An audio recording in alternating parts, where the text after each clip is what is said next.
where you started, where you came from, champ. So I'm from Tampa, Florida. Been there pretty much my whole life. I lived back and forth from the A for like 2 or 3 years recently, but predominantly always been Florida. I ain't never leaving. Like I was saying before, bro, I love them gun laws. Yeah, got to have them. Can't leave. So, bro, coming up, my pops he is now retired Secret Service. My mom's was a teacher. And just based on their ideologies on life and their viewpoints, I was able to get the best of both worlds from being outside and then also the corporate entrepreneur structure, bro. So I feel like it was a perfect storm in terms of parenthood and the way they raised me. It came out amazing. That's dope. Secret Service? Yep. When I was a kid, I was like asked what I want to be when I grow up, and I told them I probably like 5th grade. I told them I want to be a CIA secret operative. Same They try to tell me I got to get a psychiatrist and all that. Tell my mom. You know what I'm saying? So your dad is Secret Service. That's dope. Because I wanted to be one. I thought that was, you know what I mean? No, I could dress it, hide and kill and hide bushes. I wanted to do it. They got mad at me. Yeah, bro, I literally seen him with fake IDs as a kid, and I thought that shit was so cool. Like, right. He had code names, and I'm like, damn, Dad, he's like, yeah, I draw this card. This is my other ID. I thought that shit was so cool. Right. I thought that was dope, man. It is an occupation, so I don't know what they was mad at. I was too far thoughts for them. Yeah. So, damn, so that's legendary, man. So what era was he with? Who was president was he with? So, bro, he started out in the jail at 17, worked his way up to the streets. He had a shooting. They promoted him to detective, and then after detective, he went to Secret Service. So I would say from 08 up until now. So the Bush, Obama, of course. I know he's done some stuff with Jimmy Carter, but I know it wasn't like, of course it wasn't presidential detail, but just like when those guys come in town, basically, they'll attack him to different individuals. But I know, bro, he literally got a picture of a gang of them in his gang room at the crib. Yeah. But I just know vividly, I remember Bush, Obama, Michelle, and that's pretty much all I can remember off the top of my head. Yeah, because it's more, people think like Secret Service is just with the president. It's right. It's a real detail, like a lot of different things, more than just, there's run around the damn president dying from the bullets. Like, no, for sure, right? They done had dignitaries from other countries come in, and sometimes he got to pull up on somebody from Saudi Arabia and go hold them down while they're in the city. Yeah, it's crazy how much we don't know, like behind the scenes. Yep. Like you see all these movies, you see all these documentaries, you be thinking like, man, whatever. No, this stuff is real. No, it's real. It's just a lot of layers that you couldn't fathom. No, it's right there in front of your face. Bro, I be telling all my peers about like the technology, because he got like one of his other occupations within Secret Service is he uses AI.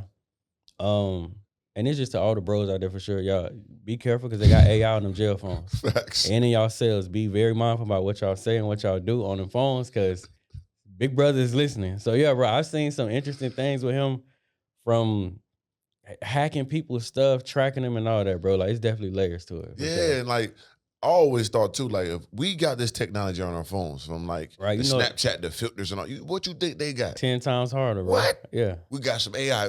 Boy, they got real ETs back in that goddamn. Sure. Have a whole human walking past down with a real human type easily.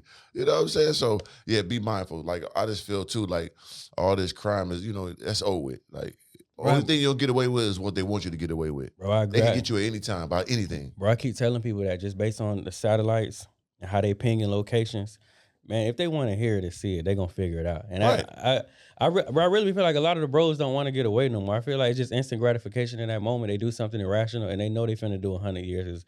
There's nowhere in hell you shot somebody in broad daylight downtown and you think you finna be free for another 7 days, bro. You can't even run a red light. Right. So you think you go commit a full murder and get away with it. Well, you can't even goddamn park your car on the street without getting a ticket. You think you ain't seeing your whole trajectory, where you started, where you... Absolutely, bro. Common sense. No, for sure. But they don't, I'm saying they don't want to use common sense no more. They just want to do what they want to do. Instant gratification, get the name, I did that. You're crazy, and then you gone for 30 years and we forgot you anyway. Especially these people getting all this money and you still doing the same thing. It blows my sockets, brother. Me too, bro. You know what I'm saying? My whole brain just be fried like, bro, you just got a $30 million deal. Right. You calling hits and why? Bro, for me, I'm be genuine. The most cash I ever had at one time was $4.3 million. Asset-wise, I've had roughly like 11, 12. Best year, I made 11 million. These niggas be having 80. Solid. Man, ain't no way in hell I'm out here. 80? You got 80 of them? I know what 11 felt like. You got 80? Hell yeah. I'm sitting my ass down somewhere. What? I'm chilling. Let me tell you, I told my mom this. Because I was like, because we always talk about the news and stuff like that. I said, listen, Mom, I'm going to be real with you. If I got 30 million, 50 million just sitting up, killed my brother. Right. Hey, brother, God bless you, man. Right. My brother gone already. Right. I'm not doing nothing to you, man. Right. It's over with. You know what I'm saying? Like, sure, if I ain't there to help him instantly, I ain't finna try to call no hits. Hey, man, I got this money. Because at this point, she done lost 2 sons. The jig is up. Right. What he do? What he did? He might did something. I don't know. Hey, man, I'm not finna risk all this for nothing. Right. Simple as that. Yeah. Like, if we there, of course we engaged, whatever at the time. But if it's already took place, I'm not setting up no hits. I ain't calling people. Man, fuck everybody. Call me what you want to, man. That's a fact, bro. Just call me rich and up out the way. Right. That's you know what I'm saying? So I get it, bro. So yeah, coming up, man, like, what was your transition? Like, how was high school? Like, did you play sports or anything like that? What made you the man you is? Because you were a very interesting guy, man. Got you, bro. So, bro, my pop's very hands-on. That's why I'm so big on fatherhood. I would say my mom.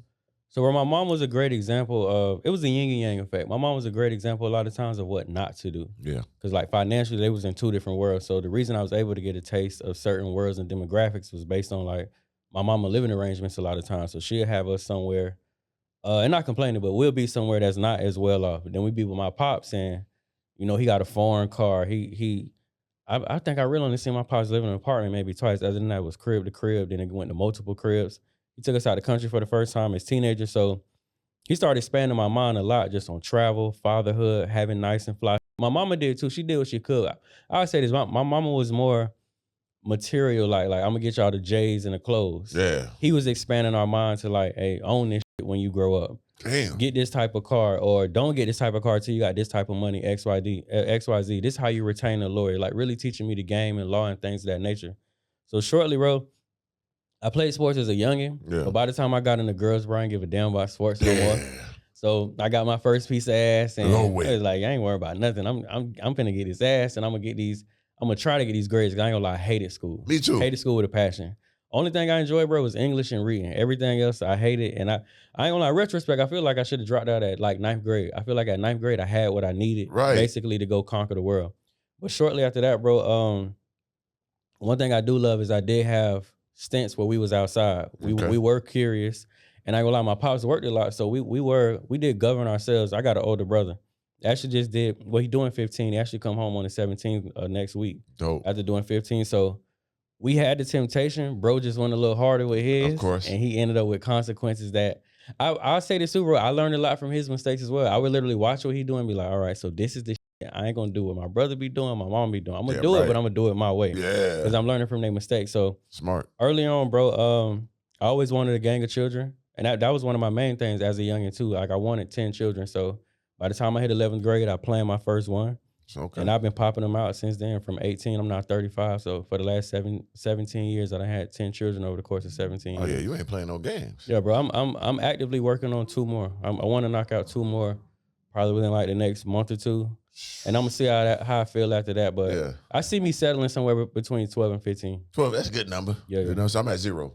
You know, so I can't do it. I'm too selfish, brother. I feel you, know bro. What I'm saying? I respect that. But and you do it right though. Like I said, you doing it with a plan. Right. Like most people have kids. Most of the time they're mistakes. You know what I'm saying? To be Absolutely. real. So if you got a plan, why not? And Right. you got the infrastructure, the financial backing. Why the fuck not? You know what I'm saying? Absolutely. And I felt the same way about school, bro. I hated school, but I was the smartest. You know what I'm saying? Like witty, quick, understand everything. Teacher like, damn, you so smart. Why the fuck you always making these noises in class? Same with me. You know what I mean? We just different type of brains. So I get what you're saying. And I loved history. That was my favorite. I love history and like science class. Those are my 2 things. Okay. But yeah, I played sports, but I had no other choice. Right. See, you had a choice, which is dope. You had a dad that gave you some financial structure and understanding of the real world. When I was at, it was nothing but ball or streets. That's it. Right. So that's what I adapted to. Over time, I learned the other thing. And you know what I'm saying? God is great because I persevered in that. Absolutely. But you had structure. And that's a beautiful thing because we need more of that in our communities. Right. You know what I'm saying? We know how to look fly. We know how to get the money. Know how to grow the money. Right. So when you start understanding how to grow that money? Well, bro, my first lesson was my pops. Him and my mom's got divorced at 1. Yeah. So it was a gift and a curse because when I went to either crib, it was just like a new set of teaching. So my mama taught me how to articulate. She taught me how to carry, how to express, how to be expressive, how to politic on a high level. And then he essentially taught me, if you do get some money on a certain level, this is what you do. But one of my first examples was, I remember him going to get a new car, bro. And my pops like, no disrespect to none of my Haitian followers and none of that, but like just like people make the joke like Pops dressed like a Haitian. He really will come out. We got the Santa Mo. Yeah, bro. He gonna come out with the sandals on, the t-shirt. He gonna be like, bro, Dad, what the hell you got on? But he finna like right now, bro. He got 3 cars in the driveway. Got the RV in the back. Got the food truck in the front. Multiple careers, XYZ. So one of my first examples, bro, was him teaching me delayed gratification. Man, that's so important. Break that down for him, champ. Yeah, bro. I would see him come out damn near, basically, I know he gonna see this, looking damn near homeless, right? Yeah.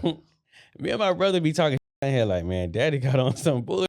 But I saw his real life. I saw the things he was able to afford. I saw like he gonna vacation 5 to 6 times a year. He gonna be in Spain. He gonna be this and that place, bro. So it taught me early on to like not seek outside validation, not do the most to get validated by the streets, but just focus on like what my real goal is, sustainability, and just stay firm, disciplined, and fast from the bullshit until I'm able to actually live that lifestyle. Man, that's a supreme like mindset to have, is delayed gratification, because instant gratification comes from mostly anything, from getting women, that's from doing drugs.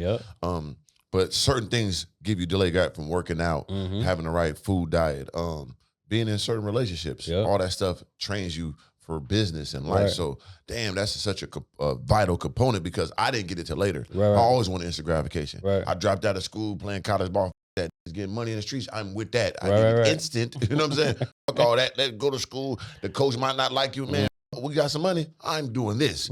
So, but it slowed down my real growth, because that little petty shit was moving so slow. But if I was taking my time and just building up brick by brick, it'll lasted longer. And that's what I learned over time. But it all played off. And bro, that's what happened with me and my older brother. He was more on the instant side. Remember him and my pops having a conversation. He like, well, look, if you're gonna be a street, at least have a lawyer on retainer. My brother looking like, huh? He like, man, you don't even know what you doing out there. He was like, man, I lock up like you all the time. Facts. If you gonna move a certain way, have a lawyer on retainer, have some bread here. So at least when they grab you, because they're gonna grab you eventually, you could jump right back. But yeah, bro, me and bro had the same vision. He just wanted it tomorrow, and I was just like, nah, I'm gonna figure out another way to do this, but I'm gonna do it. That's smart, bro. That's like, man, we gotta put that more out there to our people, because in our environments, it's only, you know what I'm saying, do or die. But they don't understand that it is like, you could take your time. Absolutely. You don't gotta rush it, because the longer you take, the more you learn, watch others' mistakes, and grow off that. That's a fact. Instead of running to your own mistakes. I mean, this